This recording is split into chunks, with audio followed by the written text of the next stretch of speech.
Martes 13 de junio, 8 de la mañana, Ballroom del Hotel Sheraton. En este momento se está acercando la gente a este desayuno útil de Somos Uruguay. Ya llegaron ambos conferencistas, tanto Álvaro Delgado como Fernando Amado. Vamos a vivir una jornada matinal más que interesante. Esté atento. Siempre seguimos estos desayunos porque de alguna manera no solo nos permiten estar ayornados sobre los temas fundamentales del país, sino que también son instancias de intercambio con distintos actores que nos permiten conocer la realidad, pero por sobre todas las cosas tener material para nuestro trabajo cotidiano, ¿verdad? Y en la exportación hay mucho derrame de trabajo, hay en la logística, en los servicios, en los bienes, en la industria. Y bueno, hay que prepararse para eso. Los chicos tienen que prepararse para eso e incluir dentro de sus programas intensivo el idioma inglés. Porque nos hemos dado cuenta que hay algunos liceos que intensifican el inglés y otros no tanto. Está bueno venir a escuchar. En el caso de Fernando, venimos trabajando con él hace mucho rato. Creo que Álvaro también, así que está bueno escucharlos y está bueno lo que está pasando, que hay una generación nueva que se está abriendo paso y hay que alentarla y darle fuerza para que se lo siga ganando. Yo quería empezar con una reflexión política y terminar con una reflexión política. Después vamos a hablar en el medio de algunas... Mario Leve, y agradecerle a la revista Somos Uruguay, que corresponde, hablaba de la ilusión. A mí me gusta mucho hablar de la ilusión porque en Uruguay nos acostumbramos mucho a resignarnos que las cosas ocurren de tal forma y tenemos poco margen para hacer las cosas. Y nosotros tenemos que ir cambiando esa resignación por ilusión, animándonos a hacer algunas cosas y hacer que algunas cosas sucedan. El mensaje de las elecciones internas reciente tiene un mensaje claro y en algunos aspectos preocupantes, no solo por la baja votación, sino también porque de los que fueron a votar, un 10% de los que fueron a votar votaron en blanco. Y de los que fueron a votar y votaron, algún partido o algún candidato trataron de apostar a las corrientes renovadoras. Y eso también tiene un mensaje implícito que tenemos todos que entender, que atender y actuar en consecuencia. Nosotros no tenemos veleidades refundacionales. Y eso lo queremos decir si tenemos la chance de ser gobierno en noviembre en la segunda vuelta. O sea, partimos de la base de que no todo lo que se hizo está mal. Es más, no nos ponemos colorados en reconocer que no nos ponemos colorados en reconocer que algunas cosas se hicieron bien y las que se hicieron bien las vamos a mantener y las vamos a mejorar, que obviamente las cosas que se hicieron mal las vamos a cambiar y que vamos a intentar innovar, quiere decir hacer cosas que nunca se hicieron. Lo primero que tenemos que decir es que estamos en un país caro, en un país tremendamente caro. ¿Y quién lo dice? Bueno, obviamente lo dicen los consumidores. Lo dicen los consumidores. Lo dicen los turistas. Lo dicen los empresarios. Lo dicen los economistas. Hay algunos amigos acá que dicen, bueno, tenemos un tipo de cambio real desalineado. Una visión económica de la explicación de un país que está caro, o una de ellas. Para muchos empresarios y exportadores dicen, bueno, en realidad somos menos competitivos y tenemos problemas de productividad, y es verdad. Pero nosotros tenemos que afrontar hoy el desafío de tratar de abaratar el país para generar lo más importante que tiene que generar en Uruguay, mucho más allá que la bonanza económica, que es el desarrollo. Y tenemos que empezar sin duda por algunos temas de política económica. Yo no voy a cometer el atrevimiento de hablar de política económica acá. Yo voy a hablar de algún aspecto de la política económica. Obviamente no voy a hablar de cómo vamos a derogar el IAS o qué vamos a hacer con la deducción del IRPF. Yo voy a hablar de dos aspectos que tenemos como desafío por delante que para nosotros son trascendentes. Uno es tratar de racionalizar el gasto público y mejorar la calidad del gasto público. Creo que acá tenemos que trabajar en elaborar metas de gestión, establecer indicadores de certificación de procesos, pero que tenemos que urgentemente ponernos como meta política. Yo creo que esto va para cualquier gobierno. Nosotros lo vamos a encarar, que es mejorar la calidad del gasto, el impacto y la eficiencia del gasto. Y lo segundo tiene que ver con la inflación. Se empezó a colar en los últimos meses en los principales problemas de preocupación de la gente el tema del costo de vida. Uno se acostumbra a ir viendo encuestas, nosotros generalmente nos reunimos con ellas, a veces te gusta lo que dice, a veces no, pero empezamos como los diarios, cuando empezás por el capítulo deportivo de atrás hacia adelante, bueno, empezás siempre por intención de voto, y en realidad las encuestas tienen todo un componente de estudio vinculado a la opinión pública que no tiene que ver con lo electoral, tiene que ver cuáles son los motivos de preocupación de la gente. Y está establecido por rango etario, está establecido por situación social, por zona demográfica. Y obviamente los problemas de preocupación de la gente iban oscilando. Seguridad y educación se fueron dando en forma casi permanente, estaba vivienda y trabajo. Y empezó a colarse en los últimos 4 meses el tema del costo de vida. El segundo tema es el tema de relaciones laborales. Los economistas lo enfocan más a la política salarial. Yo quiero hablar de relaciones laborales, que es mucho más abarcativo. Nosotros, si tenemos la chance de ser gobierno, tenemos que encarar unas relaciones laborales con 2 premisas. Obviamente la política salarial está dentro de eso, pero con 2 premisas.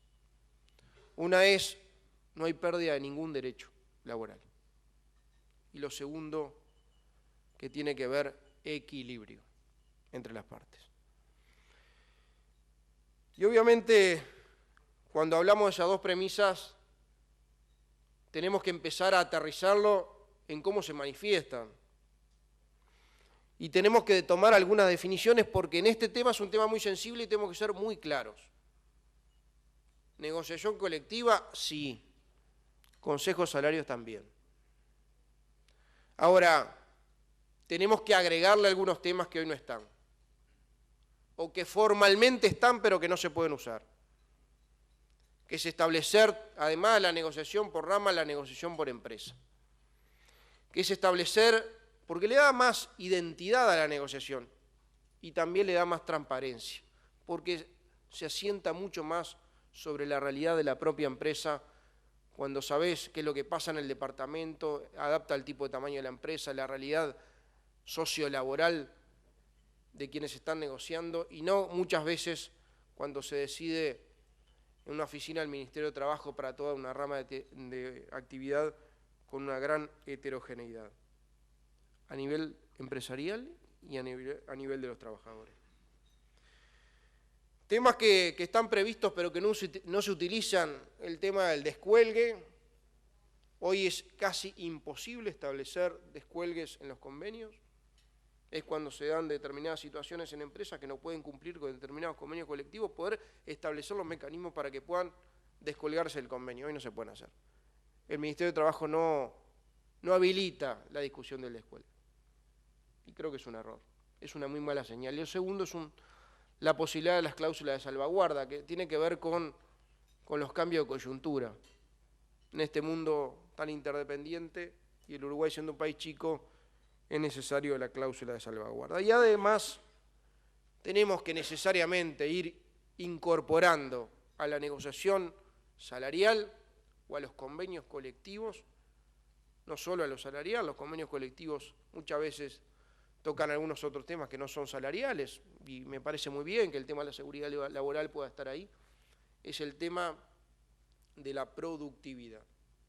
Y para eso para encarar el tema de la productividad es que tenemos que también hacer un clic todos, trabajadores, empresarios, gobierno, porque para establecer productividad en la negociación laboral, lo más importante es definir indicadores, quizá lo más difícil.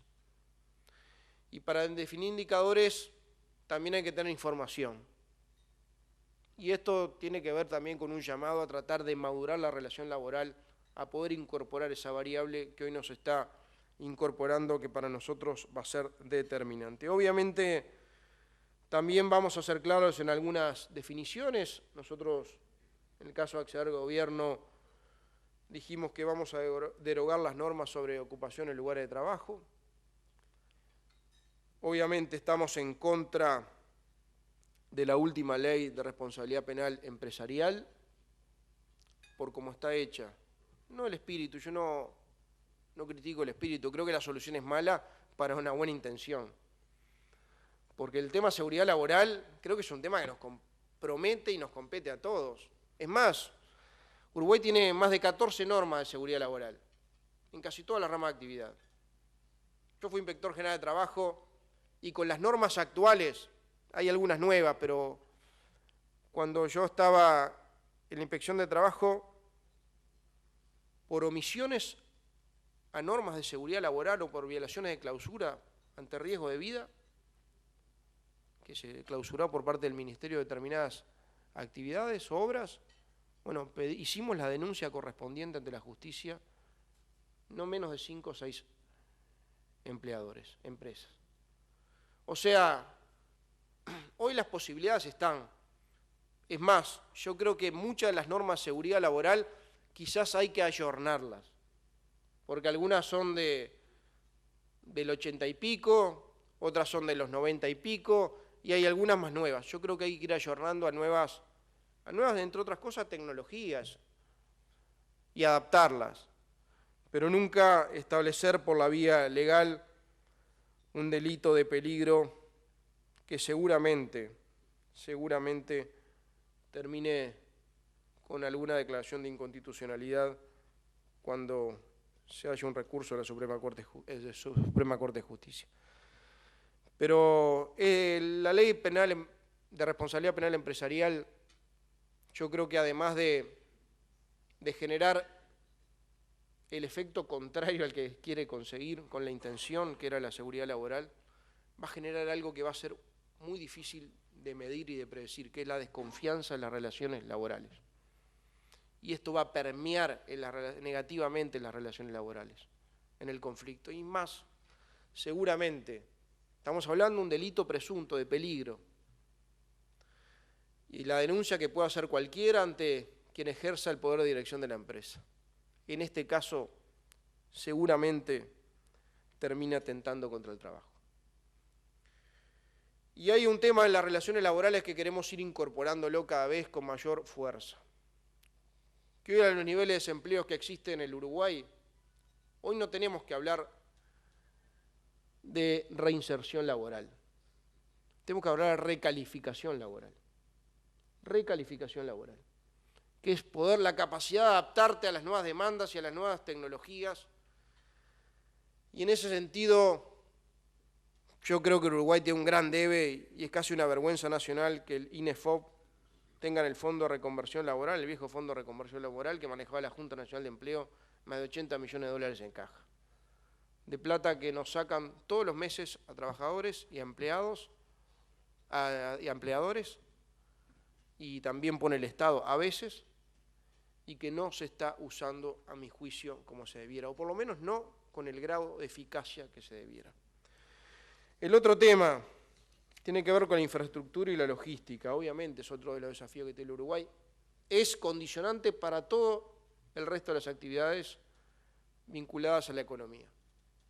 Y tenemos claro además que si bien queremos la participación de los privados, incluso de las AFAPs, en el tema de la recuperación de infraestructura, tenemos claro que el Estado tiene que poner plata y tiene que poner mucha plata, si no, no se va a hacer, porque hay algunos lugares y algunas zonas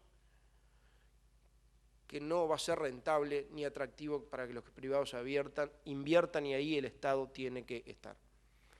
Por eso estamos convencidos de presentar un proyecto de ley de la creación del Fondo Fiduciario Nacional para la Infraestructura Vial.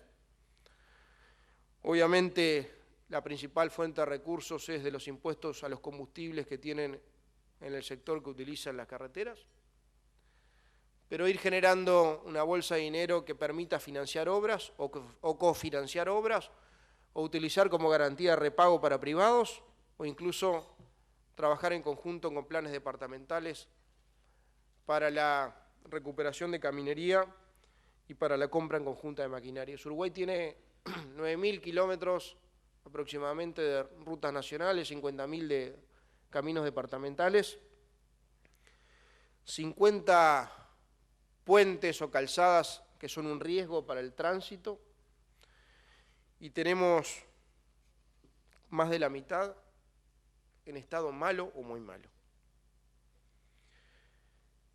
Eso es uno de los desafíos más importantes que tenemos para adelante. La red vial, 95% de las cargas utilizan la red vial, y además el Uruguay, que tiene un sistema muy radial de rutas que vienen hacia Montevideo, tenemos que acompasar con inteligencia y previsión cómo vamos a invertir en infraestructura tratando de captar lo que va a venir, que muchas veces va a venir por las rutas transversales que han quedado a la vera de cualquier tipo de decisión en ese sentido. Hablo de la 26, hablo de la 14, los accesos a los puertos. Obviamente dentro del tema infraestructura está el tema ferroviario, con complejidades. Si decimos que vamos a recuperar el tren íntegramente, no es verdad. Yo creo que hay solo algunos ramales que se pueden recuperar, y esos seguramente para carga van a ser los más rentables, pero a esos ramales tenemos que apostar rápidamente, y seguramente también el Estado tenga que jugar. En el tema de infraestructura no podemos dejar de hablar de los puertos. Y acá tenemos que hablar de política portuaria a partir de la ley de puertos, que ha sido una buena noticia para el país, usada por todos los gobiernos, por lo que la votaron y por lo que no la votaron. Pero tenemos que hablar también de una mejora de la productividad de los puertos. Mejora de la productividad de los puertos. Acá tenemos que hablar de la política de dragados. Obviamente nosotros estamos impulsando, y así se han tomado algunas iniciativas en el Parlamento, pero si nos toca ser gobierno, vamos a comprometernos con eso, impulsar el dragado del canal de acceso a Montevideo a 14 metros. Creemos que tenemos que darle operatividad mayor a Nueva Palmira. Tenemos que utilizar Barranca de los Loros, y si nosotros logramos profundizar a 14 metros, recién lo hablamos con el exdirector de la ANP, José Pedro Polac, hoy muchos buques que salen de 60.000 toneladas, que salen con 40.000, ¿no? Bueno, pueden salir de Nueva Palmira con 40.000, terminar de cargar en Montevideo las que les falta y no tener que irse a Bahía Blanca, a otros puertos, para hacer la recarga, para terminar de completar su carga y optimizar sus costos.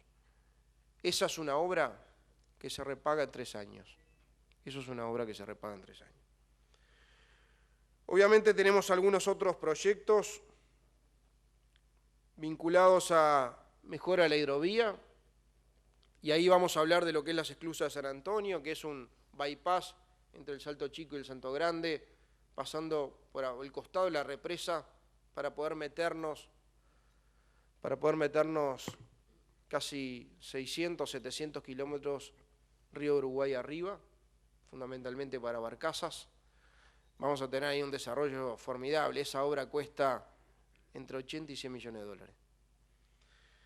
Vamos a insistir en la construcción del muelle D como continuación del muelle C en el puerto, licitar la terminal de cruceros, establecer el módulo de pesca en Capurro y desarrollar puntas de Sayago en paralelo a la regasificadora.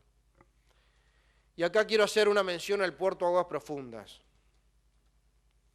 Si ustedes nos preguntan, ¿estamos en contra? No, no estamos en contra. Me parece que puede ser una buena oportunidad. Pero empezamos al revés. Empezamos buscando quién lo financia y no lo que vamos a sacar. Y hoy el proyecto del puerto de Aguas Profundas está absolutamente ligado a la suerte del proyecto Aractirí. Es más, ni siquiera alcanza.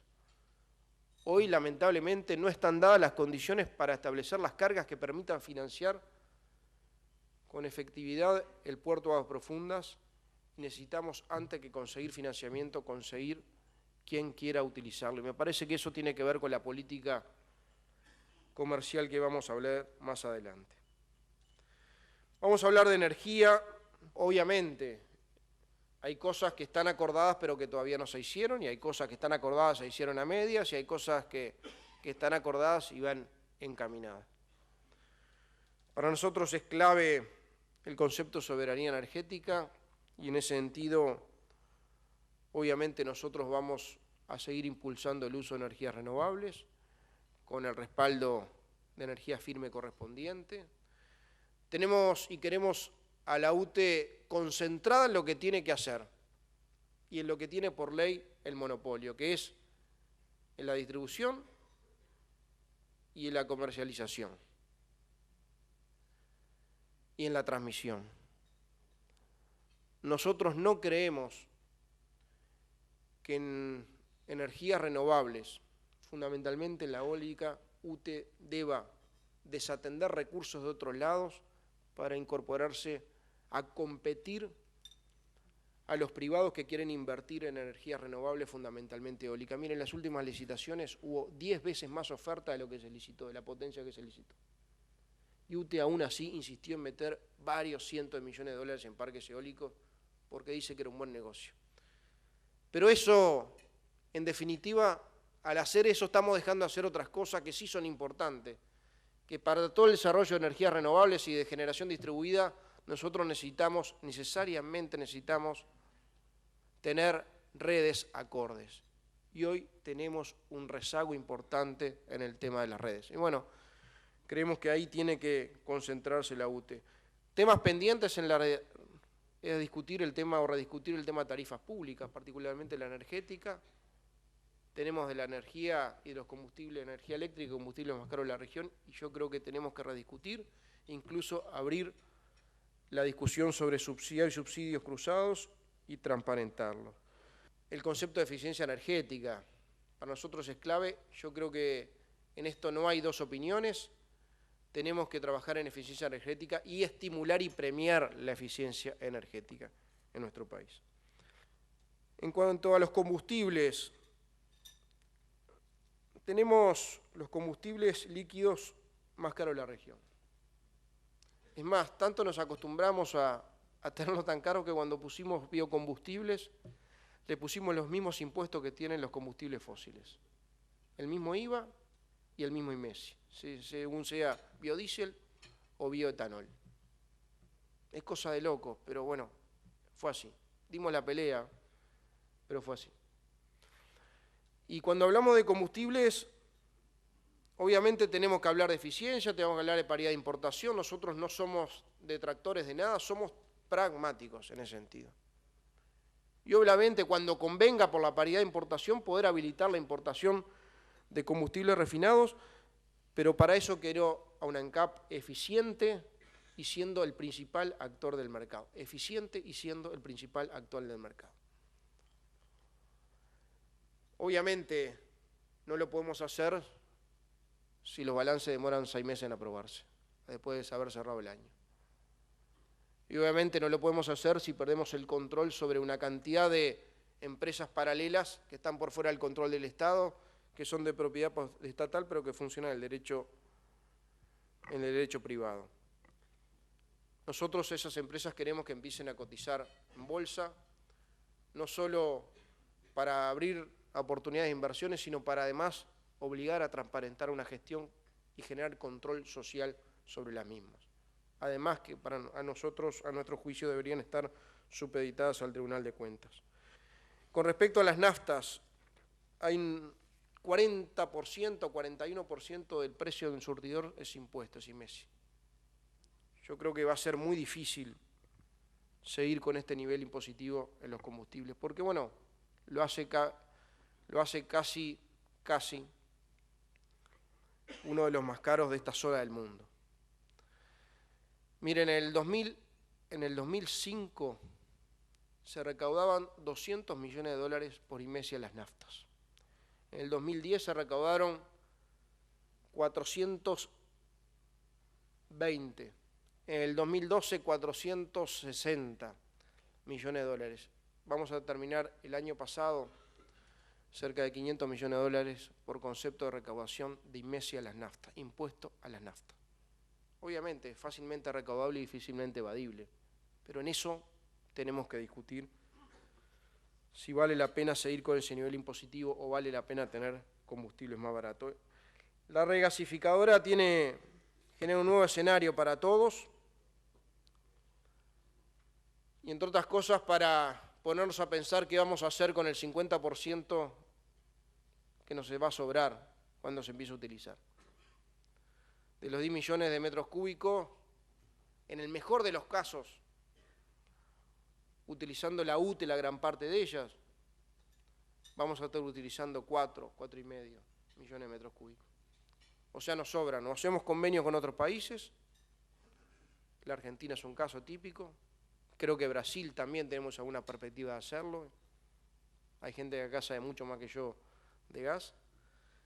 Pero tenemos que empezar a explorar otras cosas y tenemos que involucrar a la flota de transporte, tenemos que involucrar al sector industrial y tenemos que involucrarlo por una vez en la vida con reglas claras, previsibles. ¿Cuántas industrias conocemos que cambiaron la matriz de generación 3 veces en los últimos tiempos? De fueloil a leña, de leña a gas y de vuelta, porque no fuimos previsibles y no supimos darle estabilidad.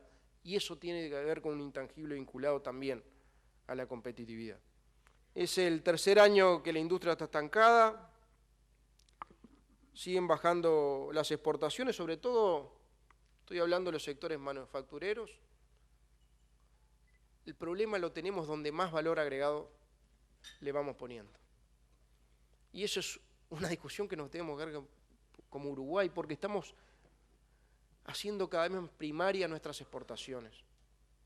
Y cada vez nos cuesta más y nos sale más caro y somos menos competitivos cuanto más valor agregado le ponemos a los sectores exportadores. Tenemos que devolver la diplomacia profesional y menos presidencial. Obviamente partimos del Mercosur, no nos podemos aislar, pero tenemos que tratar de renegociar la resolución 32 del 2000 que da más libertad para negociar con terceros países. Me parece que eso es un instrumento que tenemos que ponerlo arriba de la mesa. Obviamente tenemos que trabajar en tribunales arbitrales y tenemos que establecer en sanciones por laudos incumplidos en el Mercosur.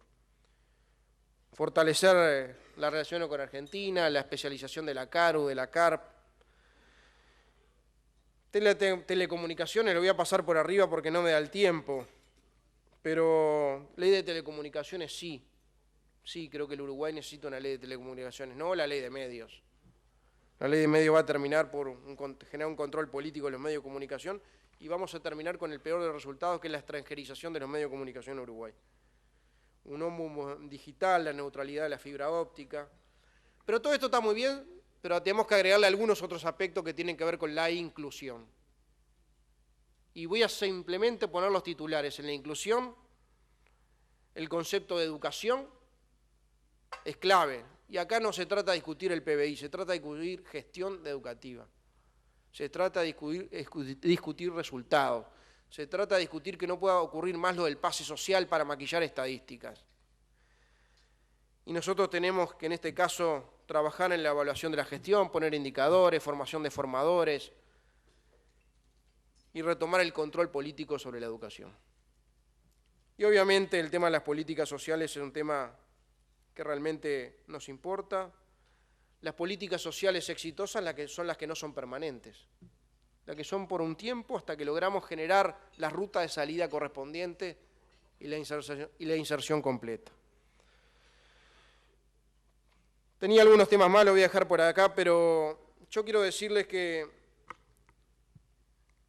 con Fernando y con varios estamos en una generación en la cual se nos abre una oportunidad fenomenal. a partir del gobierno que venga, que si Dios quiere no va a tener mayoría parlamentaria y va a obligar, aunque no quiera abrir la cabeza, que es la posibilidad de ir a encarar sin preconceptos, sin mochilas ideológicas que nos aten al pasado, tratando de buscar puntos en común. Y en muchos de estos temas que yo mencioné hoy, seguramente empecemos a discutir y tengamos más puntos en común de lo que pensamos. Miren que el Uruguay post Frente Amplio no es sin el Frente Amplio. También implica la discusión y la negociación, aún en el caso que nos toque gobernar con el propio Frente Amplio. No queremos de vuelta esta división de unos y otros, queremos tratar de incluir. Y en ese sentido, como decía un amigo que está por acá, antes, cuando teníamos alguna duda sobre lo que hacer, le preguntábamos a nuestros padres, ahora cada vez más le preguntamos a nuestros hijos. Muchas gracias.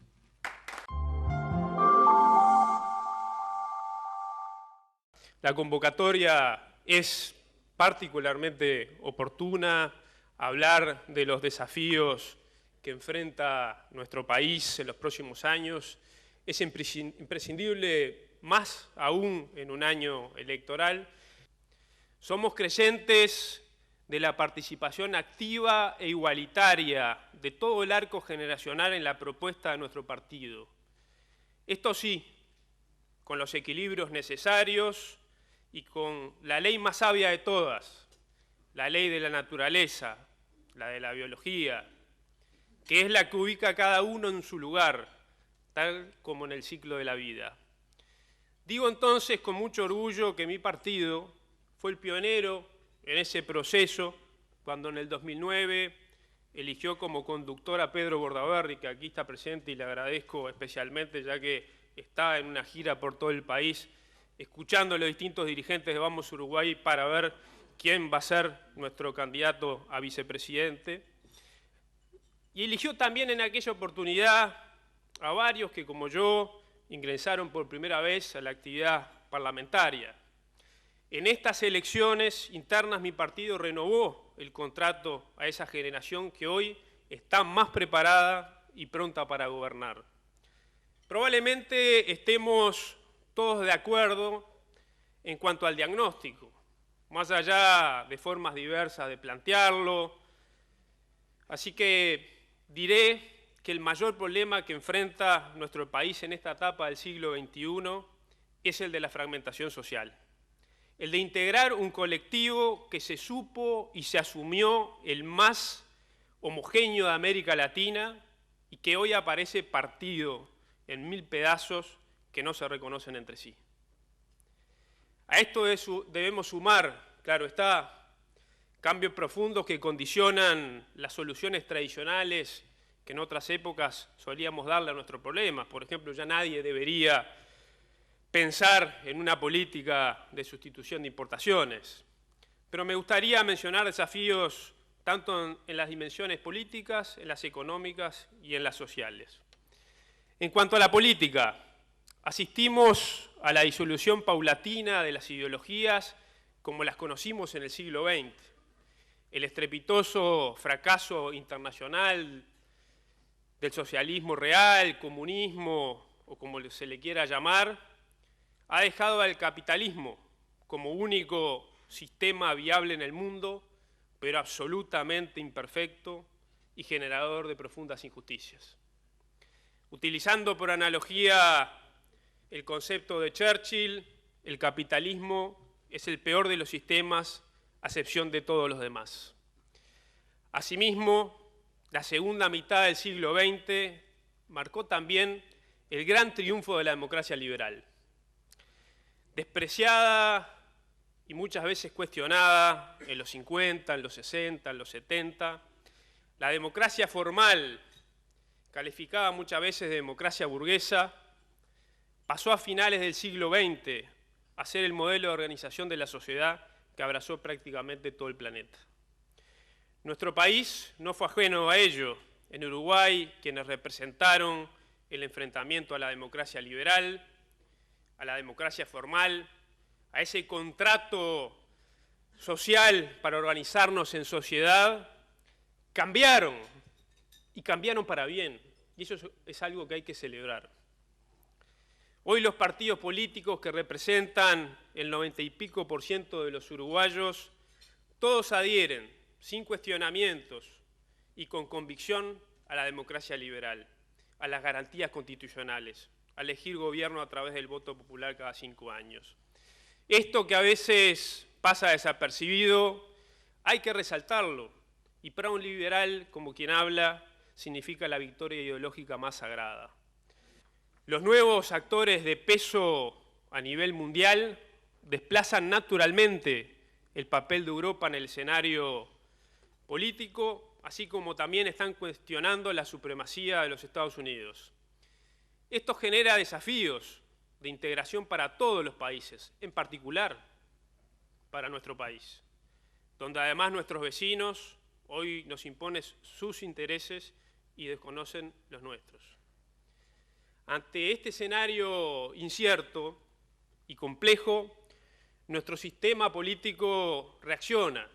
Por un lado, de parte del gobierno, con una persistente negativa a reconocer estas realidades y, como dije anteriormente, atado a discursos y viejas consignas del pasado, polarizando el discurso en extremos que no existen y buscando por conveniencia o hipocresía las responsabilidades en herencias y estereotipos vetustos que no hacen más que confundirnos y estancarnos. Señores, señoras, no hay más espacio en el mundo actual para seguir proclamando la socialización de los medios de producción o la lucha contra el imperialismo o utilizar eslóganes como se siguen utilizando por la liberación nacional y el socialismo. Por tanto, basta de ese doble discurso. No podemos proclamar consignas como estas y luego gobernar pragmáticamente, como lo hace el Frente Amplio. Ello genera un cortocircuito en el diálogo social y político. Es hora de redefinir el sistema político y encontrar otros ejes de debate político que apunten a solucionar nuestras diferencias y se adecúen a los desafíos de nuestro tiempo.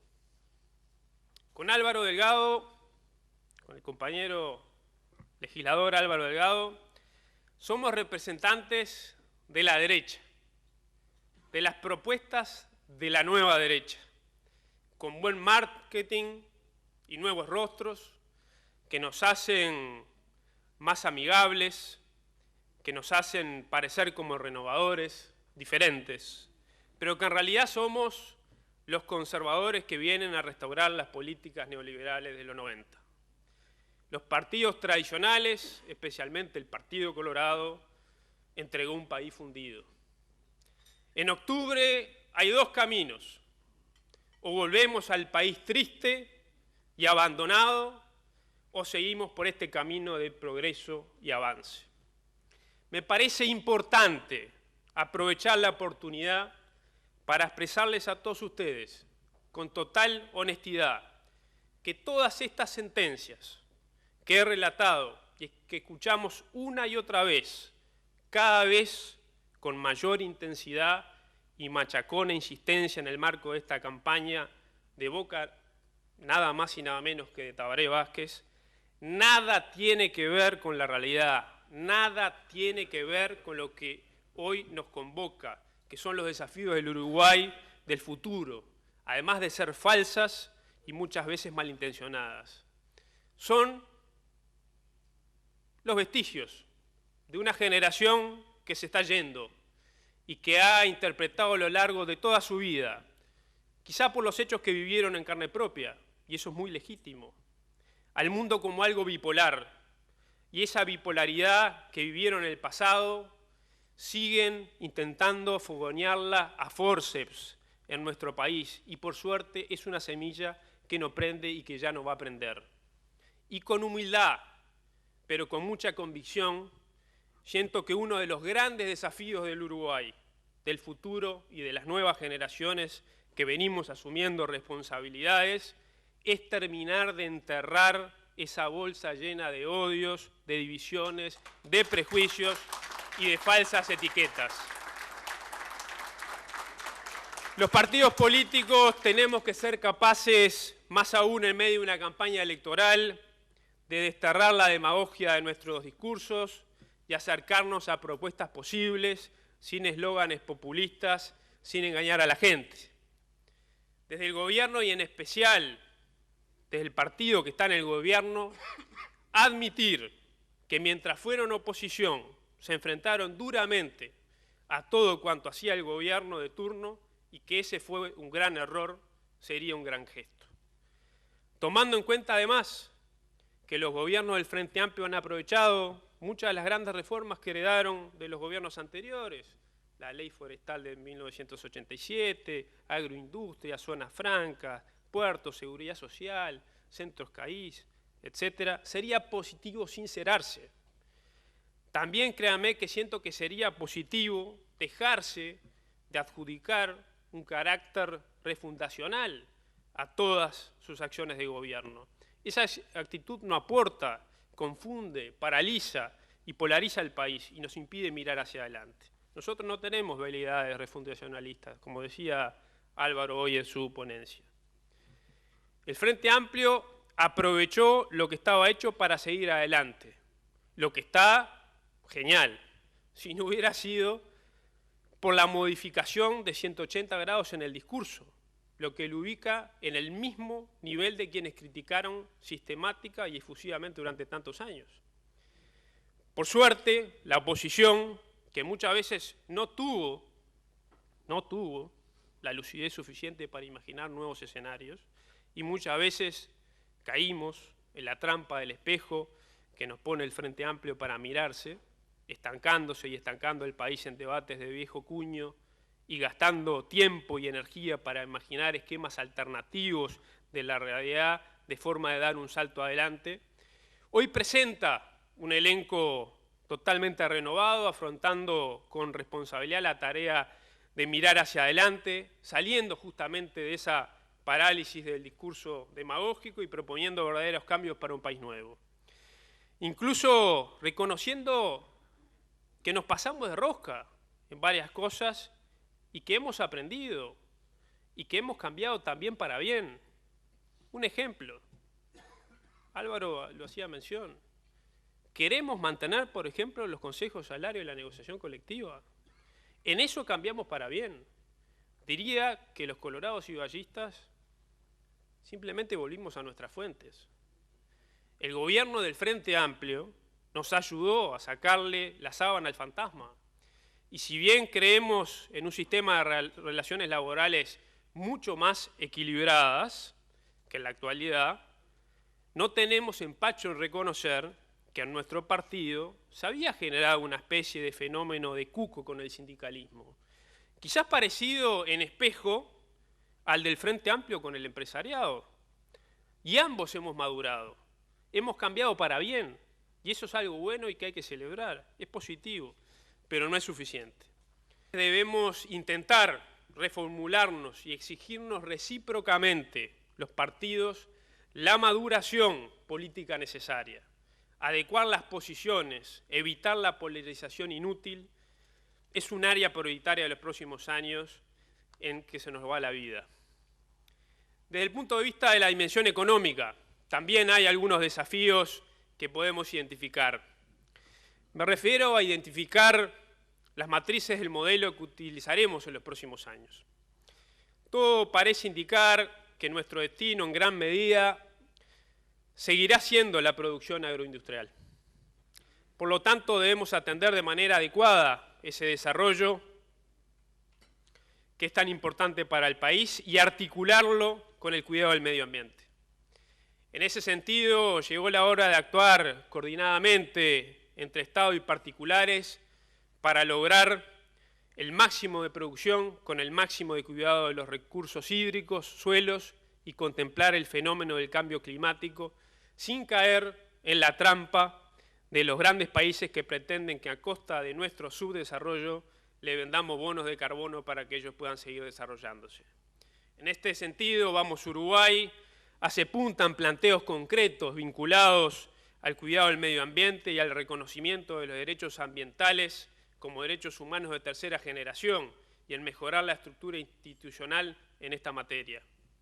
Si nuestro futuro está atado al vigor y desarrollo del campo, cosa que por otra parte es buena, ya que los alimentos parecen convertirse en el bien más preciado del mundo en los próximos años, debemos industrializar esta actividad aplicándole conocimiento y tecnología tanto como se pueda. Si como todo parece indicar, en el futuro encontraremos petróleo en nuestra plataforma marítima, y si la minería será una de las actividades productivas de los próximos años, debemos establecer políticas claras para evitar que los recursos naturales se conviertan en una condena en lugar de un beneficio.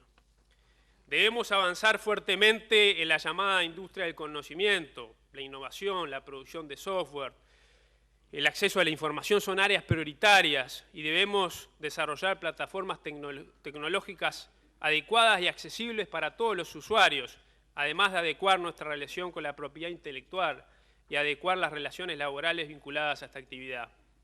Para esto debemos potenciar la Agencia Nacional de Investigación, dotándola de mayores recursos y mayor rango institucional, así como salir a buscar al exterior técnicos y científicos que desarrollen su actividad en nuestro país. Debemos ser receptores y creadores de conocimientos. Además, si este país apunta a un verdadero desarrollo, debemos prioritariamente encarar la creciente demanda de infraestructura física y tecnológica, así como garantizar el acceso a una creciente demanda de energía a costos razonables. Hemos perdido 10 años de crecimiento económico sin dejar una sola obra de infraestructura importante. Vaya si eso es preocupante. ¿Y qué decir de la dimensión social? Esta es, sin lugar a ninguna duda, la más prioritaria de las dimensiones de cara al porvenir. El Uruguay ha sido, a lo largo del siglo XX, una de las sociedades más igualitaria, libre, democrática y homogénea de las de América Latina, y probablemente del mundo entero. Una sociedad que siempre aseguró la movilidad social y donde la cohesión social y el signo de la nacionalidad se daba bajo el manto de la libertad y del más profundo y arraigado sentimiento republicano con el sustento de un Estado laico y garante de las necesidades de los más débiles. Obra que en buena parte, permítanme esta digregación partidaria, corresponde al vallismo y a mi partido. Sin embargo, hace ya tiempo que nuestra sociedad se fragmentó y se fracturó. En algún punto erramos el camino. Empezamos a ser representados por diferentes corporaciones que por definición defienden intereses legítimos pero nunca generales. Y cuando hablo de corporativismo, hablo de todo tipo de corporativismo. Del empresarial, del sindical, del político, del de la educación del Estado, en fin, de todos los intereses sectoriales.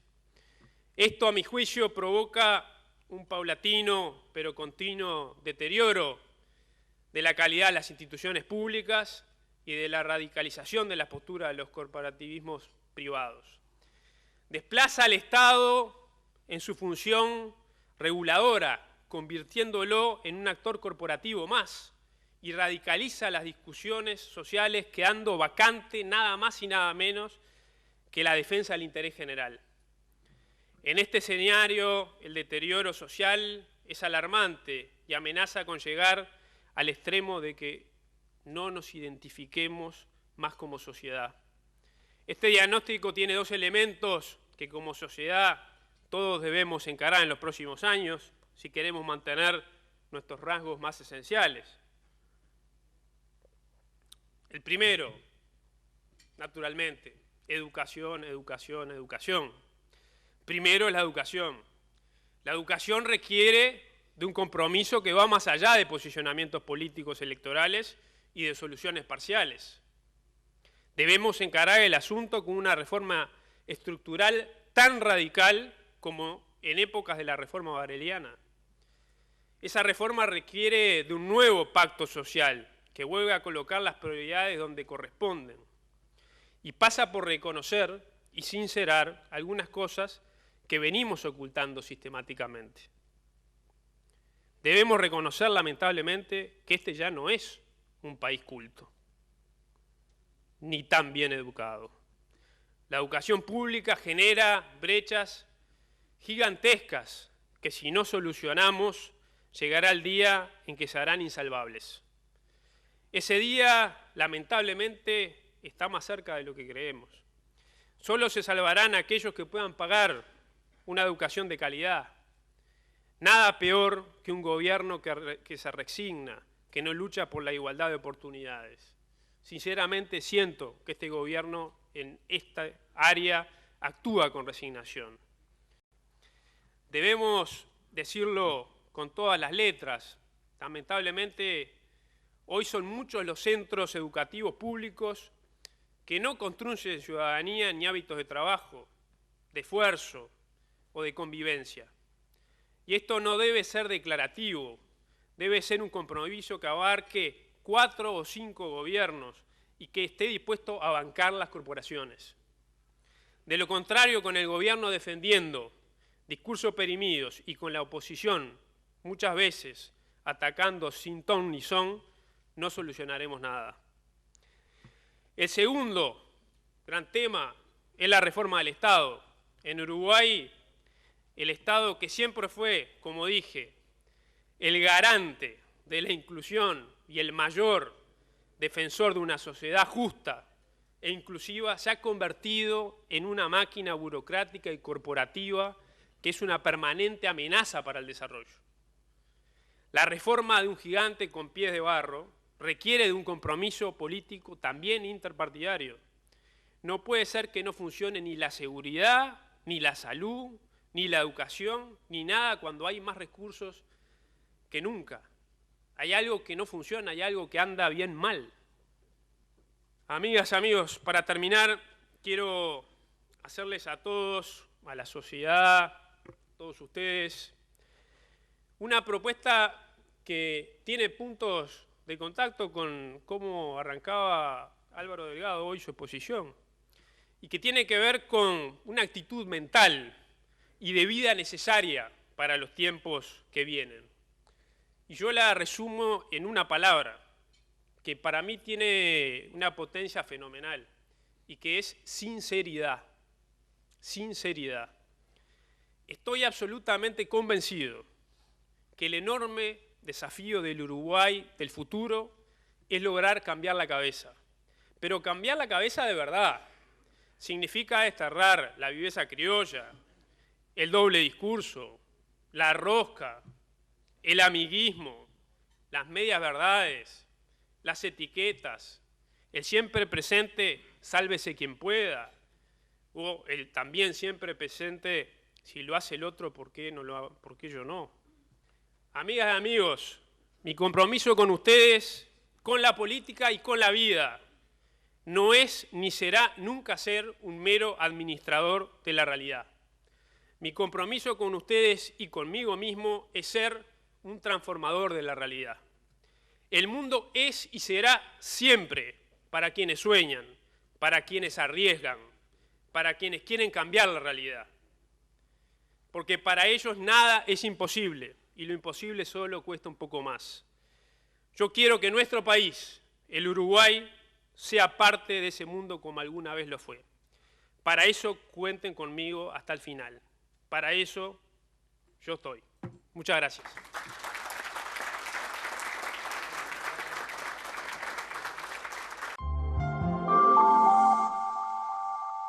Alfredo García, se tocaron muchísimos temas en estas dos ponencias que vimos. ¿Hay algo que te llamó más la atención que otra cosa? No, mirá, por un lado, el discurso de Álvaro Delgado es muy coherente con lo que dice Luis Lacalle Pou. Si parece, yo los embromaba recién, parece que estuvieran con el mismo chip. Las declaraciones son muy similares, lo cual es bastante lógico, ¿no? Trabajan juntos hace mucho tiempo y desde ese punto de vista tienen una coherencia importante. La participación de Fernando un poco nos desconcertó. Cuando empezó a hablar, en un momento pensamos que estaba haciendo autocrítica, definiéndose como derecha, etcétera. Un manejo de la ironía muy interesante.